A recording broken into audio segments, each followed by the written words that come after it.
boys and girls, it's Mrs. Wilson here, and today I'm going to be reading one of my favourite stories with you called Jack and the Flum Flum Tree by Julia Dorlson.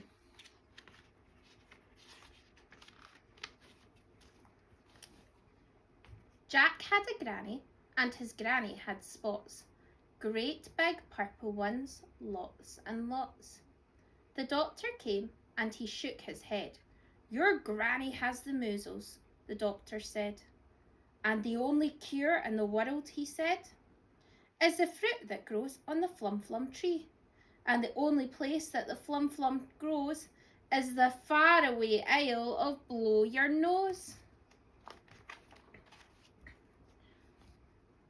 So Jack built a boat and Jack found a crew, red-cheeked Rose and stubble-cheeked Stew. And he said to Stew and he said to Rose, "We're off to the isle of Blow Your Nose."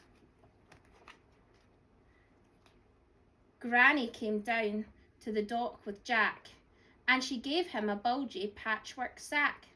And in that sack were a pair of wooden spoons, a porridge bowl, tent pegs, some red and blue balloons, Granny's old skipping rope, a pack of chewing gum, 3 spotty hankies and a tom-tom drum. And Jack said, "Granny, what is the use of those?" "Aha," said Granny, and she tapped her nose. Then off sailed Jack with Stew and Rose for the faraway isle of Blow Your Nose. "Sharks!" cried Rose. "Lots!" cried Stew. "They'll gobble us, they'll guzzle us, whatever shall we do?" "Don't get your knickers in a twist," said Jack. "Let's have a look in the patchwork sack." Red balloons, blue balloons, they should do the trick. Puff, puff, blow 'em up, let them go quick. Then the sharks went nip and the sharks went nash, chasing those balloons with a bang, pop, splash.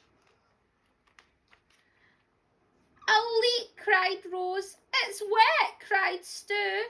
"The boat is full of water, whatever shall we do?" "Don't get your knickers in a twist," said Jack. "Let's have a look in the patchwork sack." I wonder what they're going to find. Granny's pack of chewing gum, that should do the trick. Chew it up, stretch it out, stick it in quick. So they chewed and they stretched and they plugged that hole and they bawled out the water with Granny's porridge bowl. Then on sailed Jack with Stew and Rose for the faraway isle of Blow Your Nose. "Whoops!" cried Rose. "Help!" cried Stew.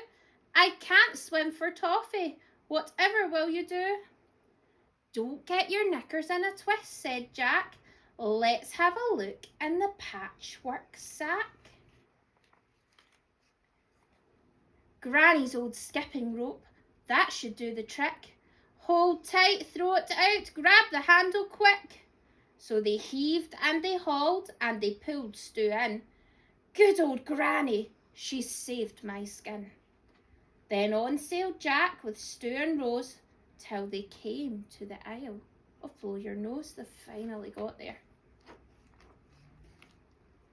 And there on a hill for all to see stood the bright green feathery Flum Flum tree. "It's tall," cried Rose. "It's smooth," cried Stew.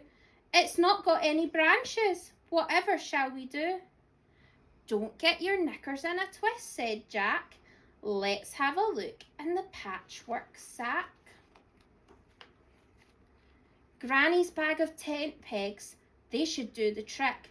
Bang, bang, knock 'em in, climb the tree quick. Then up went Rose as nimble as could be, and she brought down the fruit of the Flum Flum tree. Then Jack and Stew and Rose had a doze on the soft sandy beach of Blow Your Nose. They went for a wee nap in the sunshine. "A thief!" cried Rose. "A monkey!" cried Stew. "He's got our precious Flum Flum. Whatever shall we do?" "Don't get your knickers in a twist," said Jack. "Let's have a look in the patchwork sack." Granny's spoons and tom-tom, they should do the trick. Pick 'em up, thump, thump, sing a song quick. The monkey crept closer. He listened to the tunes. He put down the flum-flum and grabbed the wooden spoons. Then back sailed Jack with Stu and Rose all the way home from Blow Your Nose. Granny ate the flum-flum. The measles disappeared. "She's cured," said the doctor, and everyone cheered. And Jack said, "Thank you for the pair of wooden spoons, the porridge bowl, the skipping rope, the red and blue balloons. Thank you for the tent pegs and the pack of chewing gum. And thank you, Granny, for the tom-tom drum." But the 3 spotty hankies, what was the use of those? The hankies, silly, were to blow your nose. Well, boys and girls, I hope that you enjoyed that story. It's one of my favourite storybooks, and I can't wait to share this with you as you come into Primary 1. Have a lovely night. Bye-bye.